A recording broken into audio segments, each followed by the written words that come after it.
Hello students, chapter units and measurement चला हुआ है। टॉपिक है प्रोपगेशन ऑफ एरर। आज लेक्चर नंबर 14 फॉर क्लास 11। तो सबसे पहले तो मैं जितने भी बच्चे इस वीडियो को वॉच करें सभी से रिक्वेस्ट करता हूँ कि अपनी फेयर नोटबुक और पेन साथ लेके बैठें। कुछ बच्चों की प्रॉब्लम आ रही है कि हम कैसे लिखें, अभी बुक नहीं मिल रही, ये है वो है। मैं ये कह रहा हूँ कि अभी तो बुक की ज़रूरत ही नहीं है। एक एक वर्ड जो आपकी बुक में लिखा हुआ है उससे कुछ ना कुछ ज़्यादा मैं बोर्ड के ऊपर लिख रहा हूँ, कुछ भी छोड़ ही नहीं रहा बुक का। तो मैं तो एट प्रेजेंट तो ज़रूरत ही नहीं है। मैं तो ये कह रहा हूँ कि अभी तो आपको बुक की ज़रूरत पड़नी भी नहीं चाहिए। अगली यूनिट जब आपकी शुरू होगी जिसमें आर्टिकल्स आएंगे, थ्योरेटिकल टॉपिक्स आएंगे, उसमें मैं मानता हूँ आपको बुक की जरूरत पड़ेगी, लेकिन यहाँ पे तो थ्योरी है ही नहीं, सीधा रूल है। रूल को अप्लाई करो, न्यूमेरिकल करो। न्यूमेरिकल की प्रैक्टिस के लिए मैं आपको as assignment just after the topic आपको प्रोवाइड करवा रहा हूँ। और इवन 12th क्लास में तो ऐसे करता हूँ, वीडियो के साथ ही उसी दिन असाइनमेंट देता हूँ आपको। तो मैं उसके लिए एक दिन का टाइम भी दे रहा हूँ कि आज वीडियो डालना है, आज आप इसको देखिए, देखने के बाद अगले दिन इसके न्यूमेरिकल कीजिए, ठीक है। और फिर भी आप काम नहीं कर रहे फिर तो बहुत बड़ी दिक्कत है, बाद में कवर नहीं हो पाएगा। और अगर आप ऐसे करोगे तो मेरे को जब क्लासेस लगेंगे तो स्पीड बहुत ज़्यादा बढ़ानी पड़ेगी।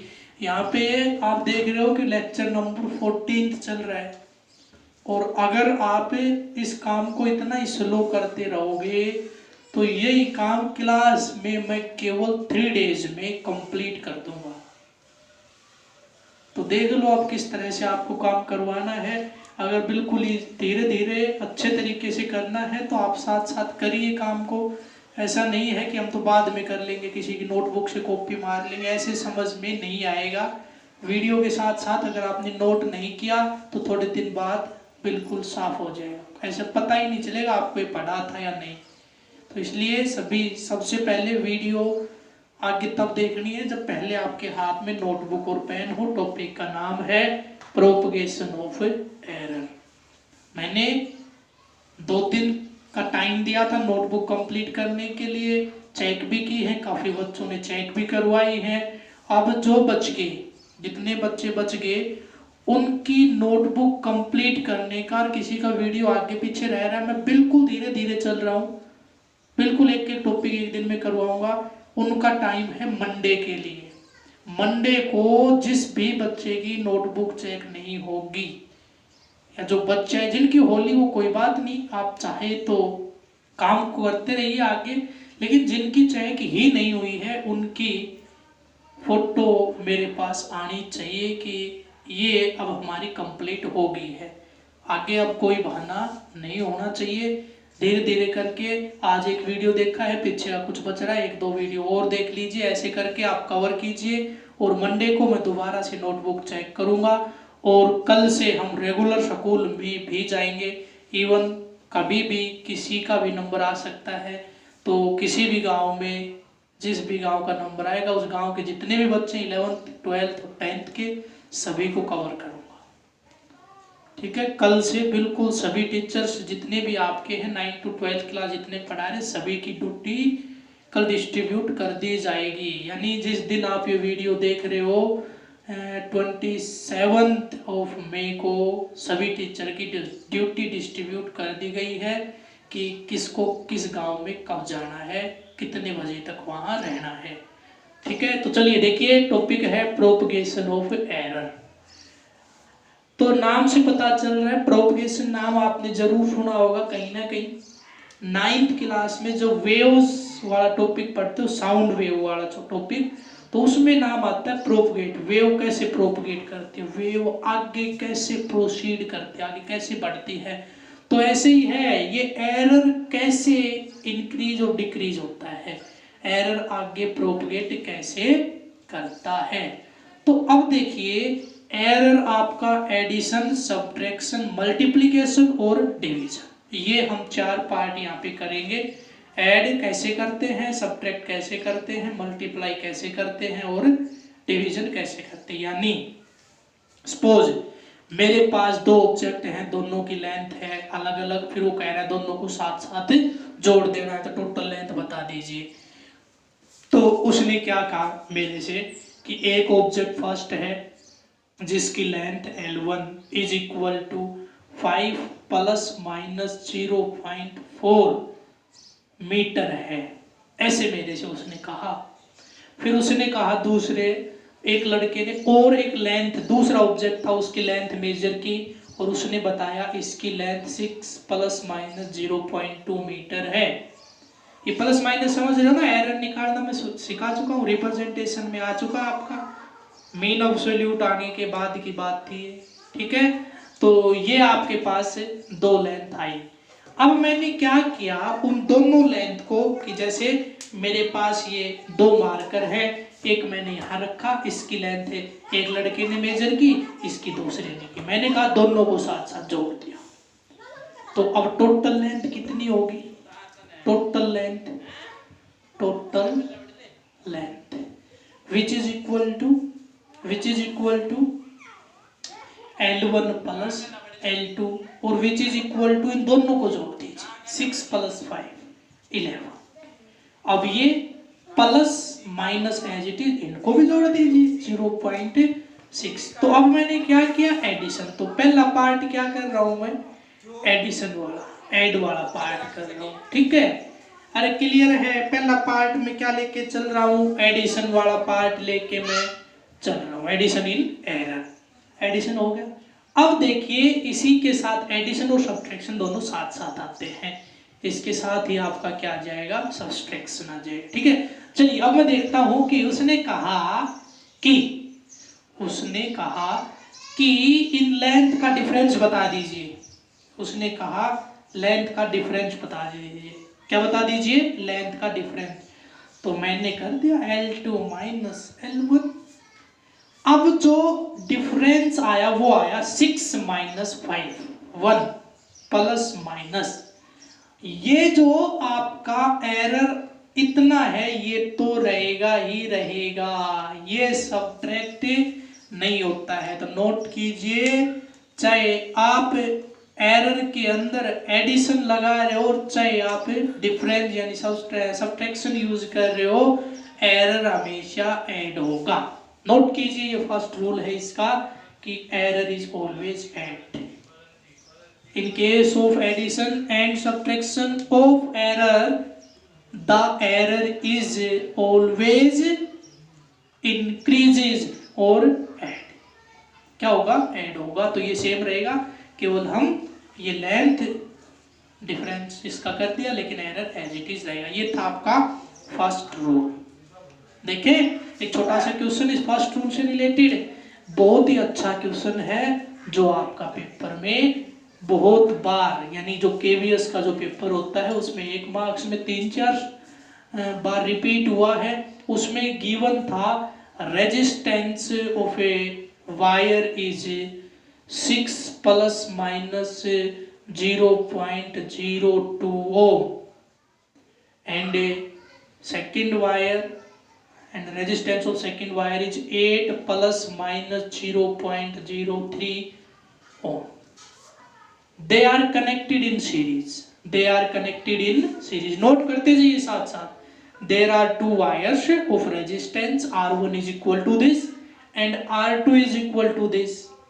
They are connected in series. किस में जोड़ दिए गए, connected in series में जोड़ दिए गए। Then net resistance is equal to, we know that R is equal to R in series, RS is equal to R1 plus R2 which is equal to 8 plus 6 14 plus minus इनको भी add कर देंगे 0.05 ओम। अरे ठीक है, हो जाएगा। अब देखिए बहुत ही अच्छा क्वेश्चन है, लेकिन इस टाइप के क्वेश्चन आपके स्कूल लेवल पे दिए नहीं कि इन्हीं दोनों को अगर पैरेलल में जोड़ देता तो क्या होता। कर दोगे आप, कोई बड़ी बात नहीं है, लेकिन दिया नहीं क्योंकि बहुत लंबी कैलकुलेशन हो जाएगी, इसलिए उसको स्कूल लेवल पे ऐड नहीं किया है। बीएससी में अगर कोई फिजिक्स पढ़ेगा, पढ़नी तो सभी को ही है, जिनके पास बायो है उनके पास ऑप्शन है वो पढ़े या ना पढ़े बीएससी में, लेकिन बाकी सभी को तो पढ़नी ही है। तो वहां पे आप पढ़ोगे, पैरेलल और सीरीज दोनों करने होते हैं रेजिस्टेंस के, तो वो बीएससी में ऐड किया गया है टॉपिक। तो मैंने इसीलिए पहले बता दिया, क्योंकि हो सकता है कुछ बच्चे यहाँ पे मैंने सीरीज में जोड़ दिया तो कुछ क्वेश्चन डालेंगे क्वेश्चन की सर पैरेलल में और जोड़ के दिखा दो, तो मैं तो जोड़ दूंगा, लेकिन आपको समझ में बहुत मुश्किल है आना, क्योंकि उसके लिए जो रूल तो है चेंज नहीं होते, बस केवल कैलकुलेशन बढ़ जाती है। ये मान के चलिए कि बोर्ड पूरा एक बार भर जाएगा, आंसर आ जाएगा, बस कैलकुलेशन है, रूल नहीं बदलेंगे। जो आगे मैं करवा रहा हूँ और रूल, उनमें से कुछ रूल इसमें यूज होते चले जाएंगे। क्लियर है? तो यानी वो पैरेलल वाला नहीं करना होता, पैरेलल कॉम्बिनेशन आपको स्कूल लेवल पे नहीं, वो बीएससी में सिखाया जाएगा आपको। हाँ, जब भी आपको मेरी जरूरत पड़ेगी आपको सिखाऊंगा, पक्का सिखाऊंगा। चलिए आगे एक मैं बात करता हूँ दूसरा, मल्टीप्लिकेशन। दूसरा मैं क्या करता हूँ, देखिए ये आपके पास अगर उसकी बात करूंगा ना बुक की, तो उसमें टोटल मिला के 4 रूल या 5 डिफरेंट रूल्स बना रखे हैं। मैं इनको केवल 3 में ही कवर कर रहा हूँ, 3 1 2 3 4 में कवर करूंगा, जिसमें पावर भी आपको सिखा दूंगा, जो कि बहुत अच्छे लेवल के क्वेश्चन जिसके बनते हैं। किसी की पावर अगर हो तो उसको, उस एरर को कैसे हम यूज, या कैसे उसका रूल यूज होगा प्रोपगेशन का। तो अगला टॉपिक है मल्टीप्लिकेशन ऑफ एरर, एरर्स की मल्टीप्लिकेशन कैसे होगी। चलिए छोटा सा एग्जांपल लेके के चलते। मेरे पास गिवन है area, area is equal to length into breadth, ऐसे लिख लीजिए।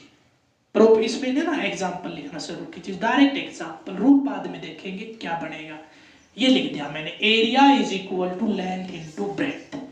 तो अब देखिए लेंथ इनटू ब्रेथ अगर यहाँ पे मैंने लगा दिया, तो डेफिनेटली मेरे पास लेंथ और ब्रेथ गिवन होगी, जिन दोनों में एरर मिलेगा, और वो कहेगा इससे ऑब्जेक्ट का एरिया निकाल के दिखा दो।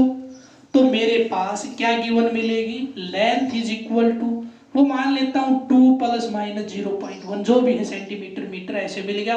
b इज इक्वल टू 1 ± 0.001 ऐसे मिल गया, इस तरह से मिल गया। या इसको थोड़ा बड़ा कर लेते हैं, 20 ± 2, और ये आपका 15 ± 0.1 ऐसे मिल गया मेरे पास। अब वो कह रहा है कि एरिया निकाल दीजिए, एक बॉक्स था उसकी लेंथ इतनी थी, ब्रेड्थ इतनी थी, उसका एरिया निकाल दीजिए। एरिया निकालने के लिए फॉर्मूला क्या लगेगा, ये। अब देखिए यहाँ पे देखो एरर का मल्टीप्लिकेशन हो गया, एरर का क्या हो गया, मल्टीप्लिकेशन हो गया है।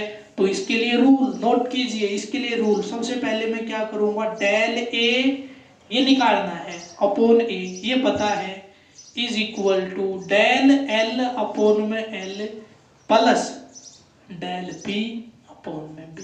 आप समझ गए होंगे डेल बी क्या है। अब देखिए यहाँ पे del l is equal to 0.2 and del b is equal to 0.1, l is equal to 20 and b is equal to 15। रख दीजिए सारी वैल्यू यहाँ पे, ए भी आपके पास से निकल जाएगा, ए इज इक्वल टू ए ऐसे निकालना भाई। ए जो यहाँ पे जो ए यूज करोगे ना वो ये वाला रहेगा, लेंथ इंटू ब्रेड्थ केवल 20 इंटू 15। तो आपकी दोनों चीज हो रही है यहाँ पे, रूल भी आपको पता चल रहा है, एग्जाम्पल भी मैं साथ साथ आपका लिख के चला हूँ। क्योंकि अगर केवल अकेला रूल करवाऊंगा तो आपको रट्टे मारने पड़ेंगे रूल के, लेकिन एग्जाम्पल से आपको ये समझ में आ जाएगा। तो नोट कर लीजिए मल्टीप्लिकेशन ऑफ एरर, और एग्जाम्पल लिख लीजिए।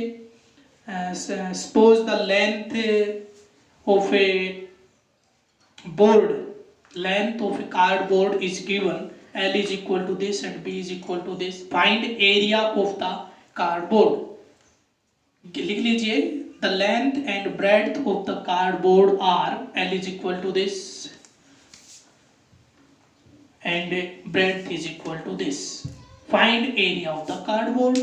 find area of the cardboard rule है ये, रूल है ये, डेल ए अपॉन में ए प्लस डेल एल अपॉन में एल, ये। उसके बाद ये मेरे पास गिवन था इसके हेल्प से सारी चीज मैंने अलग अलग निकाल ली। Now use this rule. तो मेरे पास आ गया डेल ए मेरे को निकालना था, यहाँ से आप निकालिए डेल एल अपॉन में एल। देखिए कैलकुलेशन आप करोगे, मैं नहीं करूंगा। डेल बी अपॉन में बी, और यहाँ से ये ए इनके मल्टीप्लाई में हो जाएगा। सोल्व करके लिख दीजिए, आंसर आपका आ जाएगा। क्या आएगा यहाँ से? डेल ए यहाँ से आ चुका।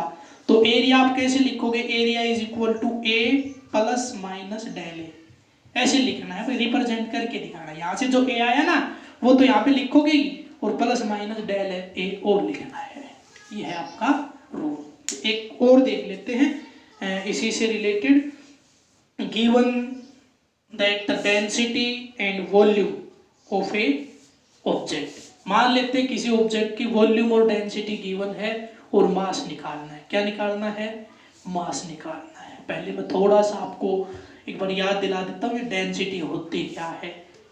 Density is equal to mass per unit volume होता है ना। वो कह रहा है कि आपको क्या निकालना है? क्या निकालना है भाई? मास निकालना है। गिवन क्या है? डेंसिटी और वॉल्यूम, ये गिवन है। तो लिखिए एग्जांपल में, suppose density and mass volume of the object is given and our task is to find its mass. क्या निकालना है? मास। तो वही रूल, डेल एम अपॉन में m is equal to del rho upon में rho plus del we upon में v. Solve this for del m. यहाँ से किसके लिए सोल्व कर दोगे? Del m. फिर लिखोगे mass is equal to m plus minus del M, ये रिप्रेजेंटेशन हो जाएगी। कोई भी वैल्यू लिख के आप इसको यहाँ से सोल्व कर सकते हो। इतना क्लियर हुआ? अरे इतना क्लियर हुआ तो नेक्स्ट अभी देखिए, इसमें नेक्स्ट जो टॉपिक हम कर रहे हैं वो है आपका डिवीजन का।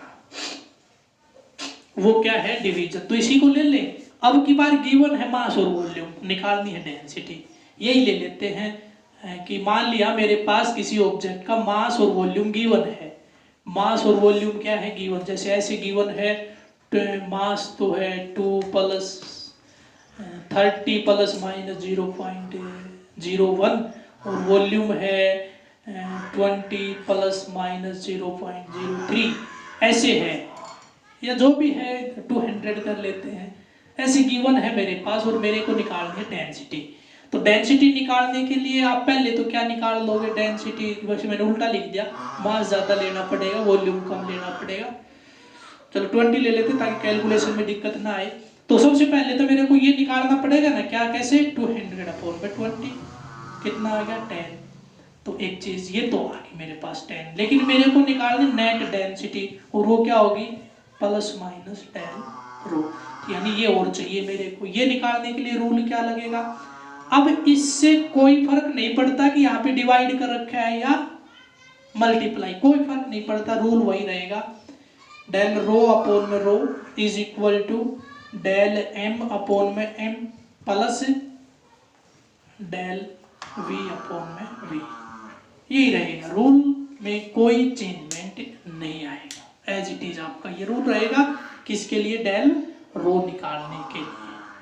तो नोट कीजिए, if mass and volume of the object is given and our task is to find the density of that object, then we use the formula density is equal to mass per unit volume। और फिर उसके बाद आप क्या करोगे? density is equal to this one and net density is equal to rho plus minus del rho। For find del rho we use the formula this and now place the values। तो आप चाहो तो इसको use करके और calculation कर सकते हो। तो एक रूल और आपका है, अगर दोनों साथ साथ आ जाएं तो क्या होगा? मल्टीप्लाई और ऐड दोनों साथ साथ आ जाएं तो क्या होगा? या इतना काफी है? चलिए इतना ही काफी, इतना ही छोड़ देते हैं। आप कवर करना है आपको पीछे का। 2 रूल और बच गए, वो दोनों आपके नेक्स्ट वीडियो में कवर करेंगे। तो यहाँ तक आप इसको कंप्लीट कर लीजिए। एक क्वेश्चन छोटा सा मैं आपको दे रहा हूँ, उसको नोट कर लीजिए। The length of a wire is, the length of a wire is 4 plus minus 0.4 centimetre. The length of a wire is 4 plus minus 0.4 centimetre. Its radius is 1 plus minus 0.01 centimetre, 1 plus minus 0.01 centimetre, ये आपका radius है। और find volume of wire, find volume of the wire which is equal to V plus minus del V। ये length की होती है। शायद तो सभी का होना चाहिए, शायद क्या ये होगा नहीं तुम्हारे से, क्योंकि इसमें स्केयर वाली टर्म यूज होगी जो अगले रूल में आपको पढ़ाएंगे। चलिए आपसे टॉपिक को कवर कर लीजिए। कोई नहीं क्वेश्चन लिख दिया तो क्वेश्चन यही करवा दूंगा मैं, नेक्स्ट वीडियो में यहीं से शुरू करवा दूंगा अगर आपने नोट कर लिया तो, क्योंकि मैंने ध्यान दिया नहीं इसमें वॉल्यूम में अब यहाँ पे R का स्क्वायर कहीं ना कहीं हमें यूज करना पड़ेगा, क्योंकि ये